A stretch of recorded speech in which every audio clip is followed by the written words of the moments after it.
జగనన్న ఎప్పుడో చెప్పాడు మీ వల్ల ఏమైతే అది చేసుకోండి అన్నాడు.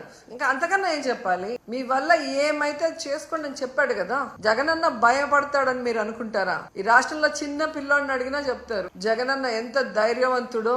సోనియా గాంధీని అడిగితే చెప్తుంది, చంద్రబాబు నాయుడు అడిగితే చెప్తారు. పైకి మేకపోతు గాంభీర్యం కాదు, వాళ్ళ మనసులో వాళ్ళని అడిగితే వాళ్ళకే తెలుస్తుంది జగన్ ఎంత ధైర్యవంతుడు. ఆల్రెడీ ప్రతిపక్ష నాయకుడిగా 67 మంది ఎమ్మెల్యేలతో మేమందరం కూడా ఉన్నాం. అప్పుడు వెళ్తే కనీసం 67 మంది ఉన్న బలమైన అపోజిషన్ లీడర్కే వాళ్ళు మైకులు ఇవ్వకుండా ఎన్ని రోజులు ఎలా ఏడిపించారో మీ అందరూ కూడా ఆ వీడియోలు చూస్తే మీకే అర్థమవుతుంది. అలాంటిది ఈరోజు ప్రతిపక్ష హోదా లేకపోతే ఏ విధంగా సమయం ఇస్తారని మీరు అనుకుంటున్నారు? అందుకని అది అడుగుతున్నారు తప్ప అదేదో సరదా కోసం కాదు. ప్రతిపక్ష హోదా అనేది ఒక బాధ్యత కోసం అడుగుతున్నాడు. ఆ బాధ్యత పవన్ కళ్యాణ్ అనుకుంటే ఆయన డిప్యూటీ సీఎంకి రాజీనామా ఇచ్చి ప్రతిపక్ష హోదా తీసుకొని మాట్లాడమను, వాళ్ళు చేసే తప్పుల్ని ప్రశ్నించమను, ఆ పిఎస్సి చైర్మన్ని రిజైన్ చేసి అపోజిషన్ ఎమ్మెల్యేకి ఇమ్మను. వాళ్ళు చేసే అవినీతి ఏంటి అని ప్రూవ్ చేయడానికి రెడీగా ఉన్నారు కదా. ఈ దేశంలో ఏ రాష్ట్రంలో అయినా అపోజిషన్ ఎమ్మెల్యేకి ఎందుకు ఇస్తారు? వాళ్ళు నిష్పక్షపాతంగా గవర్నమెంట్ చేసే తప్పుల్ని ఎత్తి చూపిస్తారు కాబట్టి. అది కూడా మీరు దొంగదారిలో మాట్లాడుతున్నారు. ప్రెస్ని నోరు మూయిచ్చేస్తారు. మరి ఈ రాష్ట్రంలో ఉన్న ప్రజల గురించి ఎవరు మాట్లాడాలి? వాళ్ళ సమస్యల గురించి ఎవరు ఎత్తి చూపించాలి? మూలనున్న ముసలమ్మ కూడా బటన్ నొక్కుతుందనే. నువ్వు కూడా ముసలోడివే కదా, నొక్కేది బటను, ఎందుకు నొక్కలేకపోతున్నావు?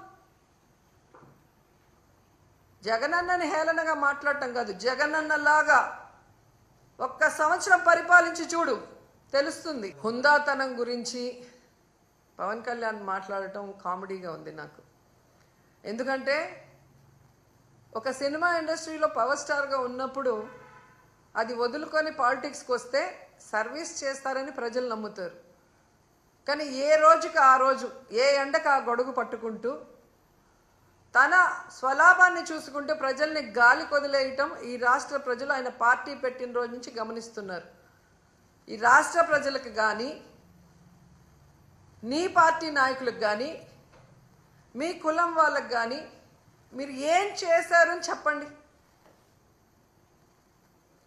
ఒక్కసారి మీరు ఎలక్షన్లో మాట్లాడిన వీడియోని ప్లే చేసుకోండి. దాంట్లో ఇచ్చిన ఒక్కటైనా ఈరోజు మీరు చేస్తున్నారో మీరు చూడండి. రౌడీల్లాగా అరిచేది మీరు, హుందాతనం లేకుండా జగనన్నని ఏది పడితే అది మాట్లాడేది మీరు. చంద్రబాబు నాయుడు కరువు కవల పిల్లలు అంటారు. ఆయన రాగానే ఎలా కరువు వచ్చి అందరూ అల్లాడిపోతున్నారో మనం చూస్తున్నాం.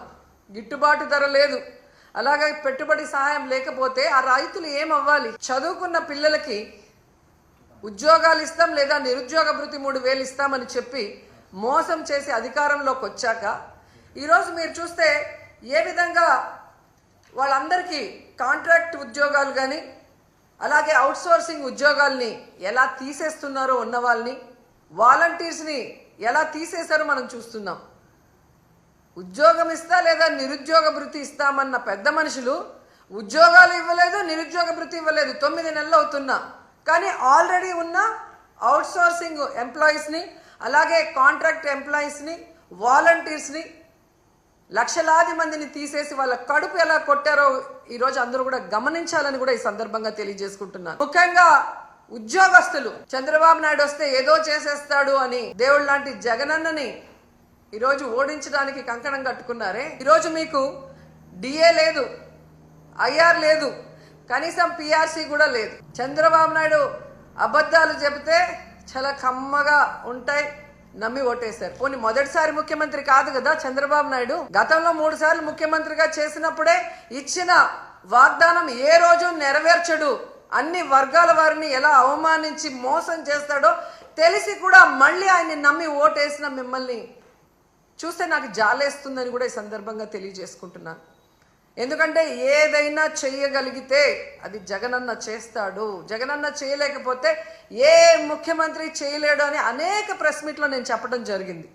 ఎందుకంటే జగనన్న మనసున్న నాయకుడు. ప్రతి మనిషికి మంచి జరుగుతుంది అంటే ఎంత దూరమైనా చేయటానికి ముందుకు వెళ్లే వ్యక్తి. మరి ఇన్ని వెల్ఫేర్స్, ఇన్ని డెవలప్మెంట్స్, ఇన్ని ఉద్యోగస్తులకి రెగ్యులరైజ్ చేసిన వాళ్ళు ఏదైనా 1-2 చేయలేకపోతే అది ఎందుకు చేయలేదని ఆలోచించి మళ్ళీ ముఖ్యమంత్రి అయిన తర్వాతైనా మాకు చెయ్యండి అని చెప్పి రిక్వెస్ట్ చేసుంటే ఈరోజు ప్రజలు బాగుంటారు, మీరు బాగుంటారు, ఈ రాష్ట్రం కూడా అభివృద్ధి వైపుకు పరుగులు తీసుంటుంది.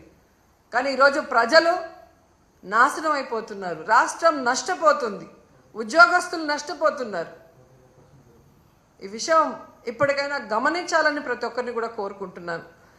అండ్ ఈరోజు ప్రతి ఒక్కరూ మాట్లాడుతున్నారు తెలుగుదేశంలోనూ, ముఖ్యంగా పవన్ కళ్యాణ్ గారు, మేధావి గారు మాట్లాడుతుంటారు, సనాతన యోధుడు.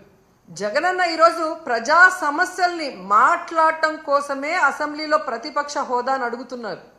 ఎందుకంటే ఒక ప్రతిపక్ష హోదా ఉన్నప్పుడు ఇంత సమయం అని ప్రతిపక్ష పార్టీకి కేటాయిస్తారు కాబట్టి ఈ రాష్ట్రంలో ఉన్న ప్రజల కష్టాల్ని, వాళ్ళు ఏదైతే ఎదురు చూస్తున్నారో వాటిని ప్రభుత్వం దృష్టికి తీసుకురావటం కోసం ఈరోజు అన్న అడుగుతూ ఉంటే వంకర టింకర్గా మాట్లాడతాడు పవన్ కళ్యాణ్ గారు. ఎక్కడో జర్మనీ అంటాడు, రష్యా అల్లుడు కదా, పక్కన జర్మనీ గురించి ఆయనకి బాగా తెలిసి ఉంటుంది.